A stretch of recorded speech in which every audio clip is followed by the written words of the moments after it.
Today is the day we come closer to answering the question, are we in a recession? Is the economy of the United States on the road to recovery? How all of this affects your house, your job, your savings, and your debt. Well, gas prices are high, but wait until you hear the new Memorial Day prediction. And one big sticking point with one of the presidential candidates' health care plans. Issue number one is the economy. Issue number one starts right now.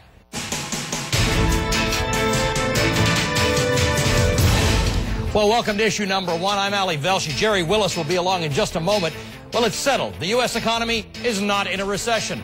At least according to some. According to the government, GDP, gross domestic product, the largest and most commonly used measure of the economy, was unchanged in the first 3 months of 2008. The government says the U.S. economy actually grew by 0.6%. Now, that's not much, but it's much better than some people expected. How accurate is GDP as a measure? Let me tell you a little bit about GDP. Here's how we've been defining it. Gross domestic product is the total market value of goods and services produced within a given country in a given period of time. Well, what's that got to do with you? A lot of people use GDP as a measure of whether or not we've gone into a recession. Now, you will have maybe heard some false descriptions of what a recession is. The National Bureau of Economic Research is an organization that tracks and measures recessions. They're kind of the official arbiter of it. Here's what they had to say. The NBER does not define a recession in terms of 2 consecutive quarters of decline in real GDP.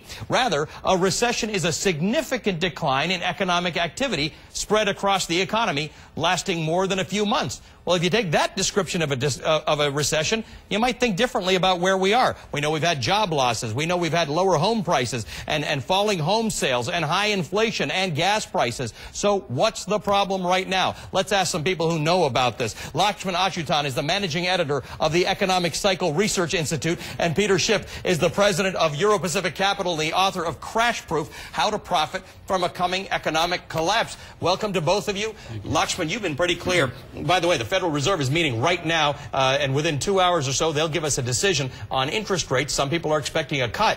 You think we're in a recession? Absolutely, we are in a recession, as you're suggesting here in your preamble. That the reality, the economic reality outside your window, is much harsher than any of these numbers suggest. And also, I would not bank on these numbers staying these numbers. These numbers are going to be revised not once but twice in the next 2 months. The revisions are likely to be downward, and then you're going to get a really big revision a year from now, which around the vicinity of downturns is almost always to the downside. So I am not, even looking at this number being slightly positive, I am not at all challenged in my view that there is a recession. You've got months on end of job losses. That's the real economy for a lot of people. Peter, you almost take a similar position. You just don't think these numbers represent what's going on in America. Sure, I thought we were going to have a bit of a debate here, but actually I agree. But these numbers are phony. In order to get a 0.6% annualized rate of growth for the first quarter, the government is telling us that inflation in the first quarter was only running at 2.6%. Now, that's ridiculous. There's no way inflation is that low. It's at least twice that, if not 3 or 4 times that. We're already in a decline. Let's touch on that. In a little over 2 hours, we're going to hear from the Fed. Let's say they cut rates. What happens when you cut rates? It makes money cheaper to borrow. It means businesses can borrow money. Perhaps they expand. Perhaps they hire more people. Those people end up maybe paying more taxes. They've got lower rates on their adjustable rates because the prime rate goes down, and it gives consumers more money to spend. Peter, you're nodding your head like that's not a good thing. It's not what's going to happen. All that's going to happen is cheaper money is going to make goods more expensive, like food, like energy. That's why prices are rising, and businesses aren't going to loan more money to American consumers. They can't pay back the money they've already borrowed. Explain that to me. Why is that going to make things more expensive? Well, what's happening right now is you've got a credit crunch going on. The people in the markets don't trust one another. So the Fed is trying to give you and I and everyone else some cheaper money so that we can afford things a little bit better. What's happening is it's getting caught in the system.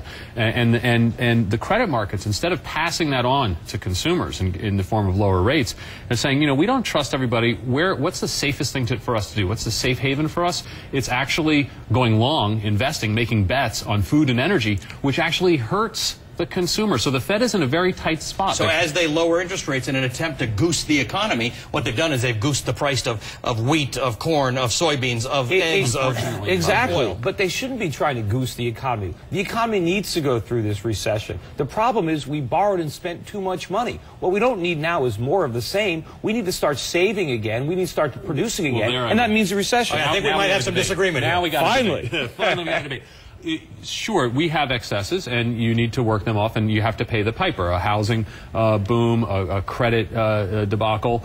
There is no way around dealing and paying for those mistakes. However, I don't think it requires a recession. A recession brings with it a lot of collateral damage to people who had nothing to do with these excesses. People who end up losing their jobs in a recession. Yeah, you know, there's a guy, you know, he's got a hardware store, he's cruising along, he had nothing to do with any of this shenanigans with the housing boom or the subprime market stuff, and he's in trouble here. People who are dealing with discretionary consumer spending, not food and energy stuff, these people are under pressure. But the problem is, if you've got an economy that's now 70% consumer spending, and consumers have to stop spending and start saving, you just can't make that transition without a recession. So we don't want to resist it, though. These are natural forces that we need to cleanse this economy. Well, all right. We'll keep the debate going for 2 seconds here. The credit crisis is a problem, right? Where the Fed's tonic of lower interest rates is toxic. It's spiking up food and energy.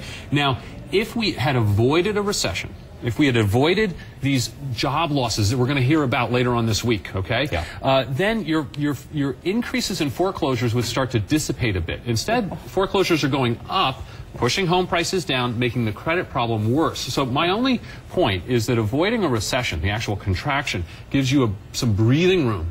But I don't think it's avoidable. I think the job losses are going to come, and home prices are much too high. They have to collapse. There's no way to stop that. The government is trying to prevent it, but the problem is they got bid up in a speculative bubble. They have to come down. And they have been coming down for a little while. I'm just saying it's easier to deal with this stuff outside of a recession, inside of a slowdown. Well, but in 2 hours, we're going to find out if the Fed's paying attention to both of you guys. Peter Schiff, thank you for joining us. Right, Lakshman Ajutan as well. Thank you for joining us. Jerry. We got to find some happier